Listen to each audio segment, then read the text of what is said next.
के गर्मजोशी भरे स्वागत के लिए मैं चांसलर शोल्ज का हृदय से धन्यवाद करता हूं।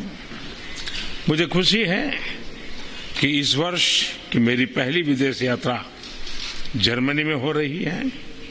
इस वर्ष के शुरुआत में किसी विदेशी लीडर के साथ मेरी पहली टेलीफोन वार्ता भी मेरे मित्र चांसलर शोल्ज के साथ हुई थी। चांसलर शोल्ज के लिए भी आज की भारत जर्मनी आईजीसी इस वर्ष की किसी भी देश के साथ पहली आईजीसी है। ये कई फर्स्ट दर्शाते हैं कि भारत और जर्मनी दोनों ही देश इस महत्वपूर्ण पार्टनरशिप को कितनी प्राथमिकता दे रहे हैं। लोकतांत्रिक देशों के तौर पर भारत और जर्मनी कई कॉमन मूल्यों को साझा करते हैं। इन साझा मूल्यों और साझा हितों के आधार पर पिछले कुछ वर्षों में हमारी द्विपक्षीय संबंधों में उल्लेखनीय प्रगति हुई है। हमारी पिछली आईजीसी 2019 में हुई थी। तब से विश्व में महत्वपूर्ण परिवर्तन हुए हैं। कोविड-19 महामारी ने वैश्विक अर्थव्यवस्था पर विनाशकारी प्रभाव डाला है। हाल की जियोपॉलिटिकल घटनाओं ने भी दिखाया कि विश्व की शांति और स्थिरता कितनी नाजुक स्थिति में है और सभी देश कितने इंटरकनेक्टेड हैं।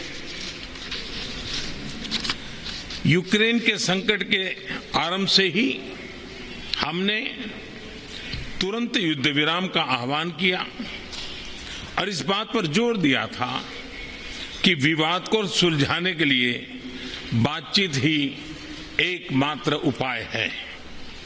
हमारा मानना है कि इस युद्ध में कोई विजयी पार्टी नहीं होगी, सभी को नुकसान होगा। इसलिए हम शांति के पक्ष में हैं। यूक्रेन संघर्ष से उत्पन्न उथल-पुथल के कारण तेल की कीमतें आसमान छू रही हैं। विश्व में खाद्यान्न और फर्टिलाइजर की भी कमी हो रही है। इससे विश्व के हर परिवार पर बोझ पड़ा है, किंतु विकासशील और गरीब देशों पर इसका असर और गंभीर होगा। इस संघर्ष के ह्यूमैनिटेरियन इम्पैक्ट से भारत बहुत ही चिंतित है। हमने अपनी तरफ से यूक्रेन को मानवीय सहायता भेजी है। हम अन्य मित्र देशों को भी अन्य निर्यात, तेल आपूर्ति और आर्थिक सहायता के माध्यम से मदद करने की कोशिश कर रहे हैं। आज छठी आईजीसी में से भारत जर्मनी भागीदारी को एक नई दिशा मिली है।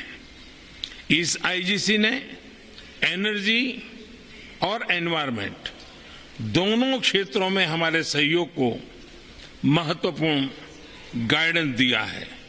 मुझे विश्वास है कि आज किए गए निर्णयों का हमारे क्षेत्र और विश्व के भविष्य पर सकारात्मक प्रभाव पड़ेगा।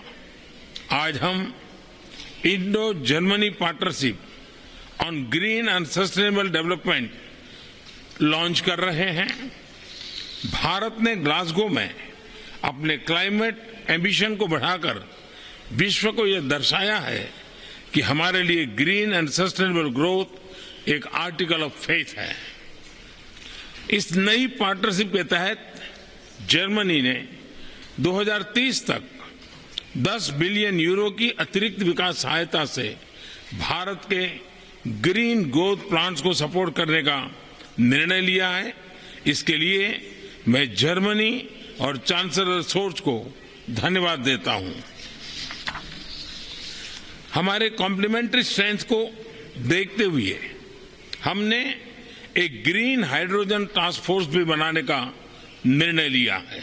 दोनों देशों में ग्रीन हाइड्रोजन इंफ्रास्ट्रक्चर को बढ़ाने के लिए में यह बहुत उपयोगी रहेगा।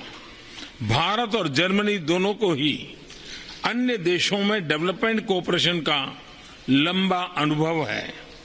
आज हमने अपने अनुभवों को जोड़कर त्रिपक्षीय कोऑपरेशन के जरिए तीसरे देशों में संयुक्त परियोजनाओं पर कार्य करने का भी निर्णय लिया है। हमारे यह सहयोग विकासशील विश्व के लिए पारदर्शी और सस्टेनेबल विकास परियोजनाओं का विकल्प प्रदान करेगा।